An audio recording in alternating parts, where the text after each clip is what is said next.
Sang ibu mengusirnya dari rumah sambil berkata, "Pergilah sesuka hatimu. Aku bukan ibumu lagi." Maka Musa pun menghampiri ibunya sambil berkata, "Wahai bunda, telah saya sampaikan nasihat kepada bunda, dan saya menaruh kasihan kepada bunda.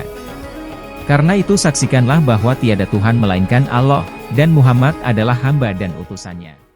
Dengan murka dan naik darah ibunya menyahut, "Demi bintang, sekali-kali aku takkan masuk ke dalam agamamu itu. Otakku bisa jadi rusak, dan buah pikiranku takkan diindahkan orang lagi."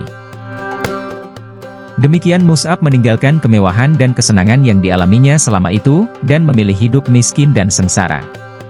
Pemuda ganteng dan pintar itu, kini telah menjadi seorang melarat dengan pakaiannya yang kasar dan usang, sehari makan dan beberapa hari menderita lapar. Tapi jiwanya yang telah dihiasi dengan akidah suci dan cemerlang berkat sepuhan nur ilahi, telah merubah dirinya menjadi seorang manusia lain, yaitu manusia yang dihormati, penuh wibawa dan disegani.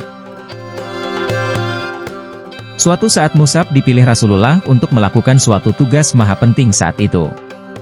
Ia menjadi duta atau utusan Rasul ke Madinah untuk mengajarkan seluk-beluk agama kepada orang-orang Ansyar yang telah beriman dan baiat kepada Rasulullah di Bukit Aqabah. Di samping itu mengajak orang-orang lain untuk menganut agama Allah, serta mempersiapkan kota Madinah untuk menyambut hijratul Rasul sebagai peristiwa besar. Sebenarnya di kalangan sahabat ketika itu masih banyak yang lebih tua, lebih berpengaruh dan lebih dekat hubungan kekeluargaannya dengan Rasulullah daripada Mus'ab.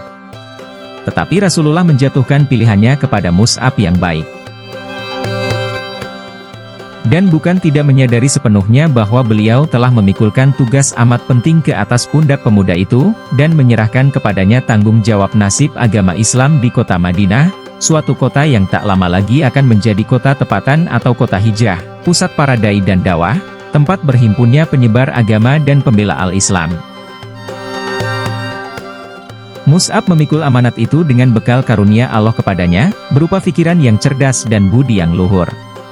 Dengan sifat zuhud, kejujuran dan kesungguhan hati, ia berhasil melunakkan dan menawan hati penduduk Madinah hingga mereka berduyun-duyun masuk Islam. Sesampainya di Madinah, didapatinya kaum muslimin di sana tidak lebih dari 12 orang, yakni hanya orang-orang yang telah baiat di Bukit Aqabah.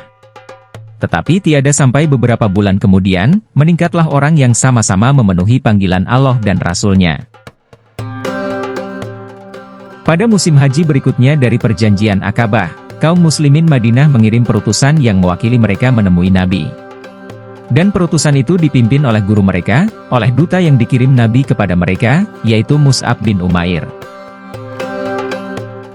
Dengan tindakannya yang tepat dan bijaksana, Mus'ab bin Umair telah membuktikan bahwa pilihan Rasulullah Shallallahu Alaihi Wasallam atas dirinya itu tepat. Ia memahami tugas dengan sepenuhnya, hingga tak terlanjur melampaui batas yang telah ditetapkan. Ia sadar bahwa tugasnya adalah menyeru kepada Allah, menyampaikan berita gembira lahirnya suatu agama yang mengajak manusia mencapai hidayah Allah, membimbing mereka ke jalan yang lurus.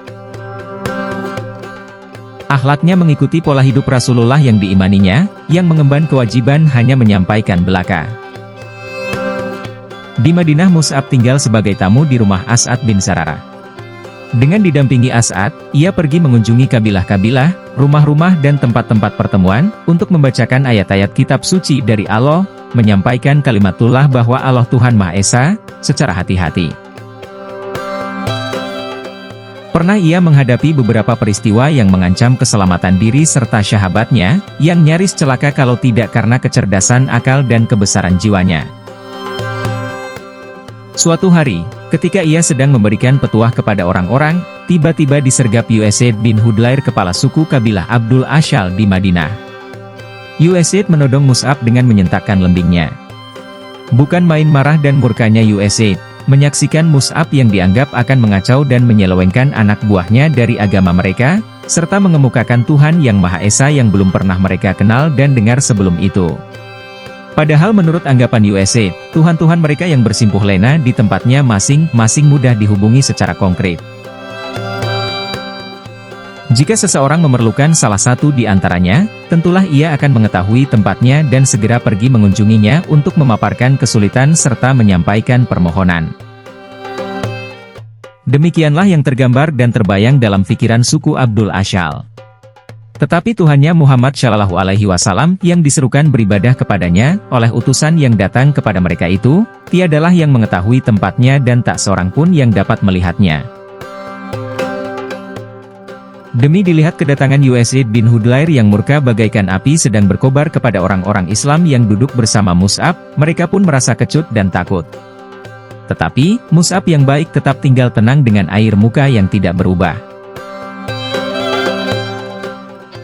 Bagaikan singa hendak menerkam, Usaid berdiri di depan Mus'ab dan As'ad bin Zararah, bentaknya, "Apa maksud kalian datang ke kampung kami ini? Apakah hendak membodohi rakyat kecil kami?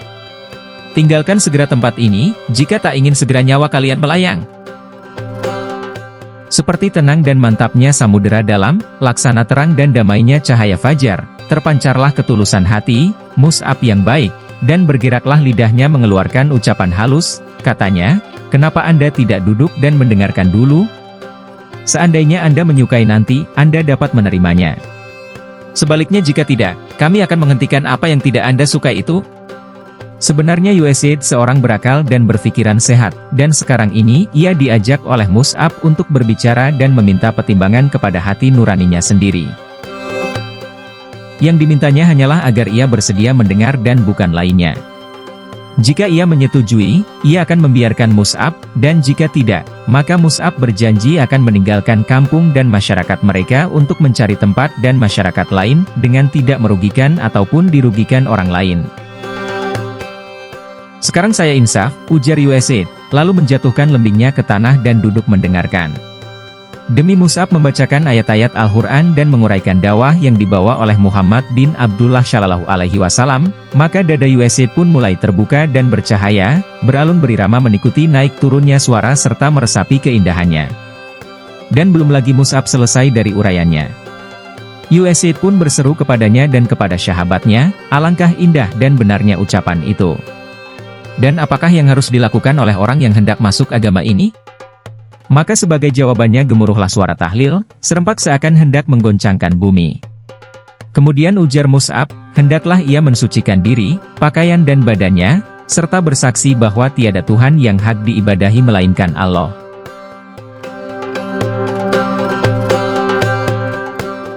Simak terus kisah menarik tentang Mus'ab bin Umair radhiyallahu anhu di video selanjutnya.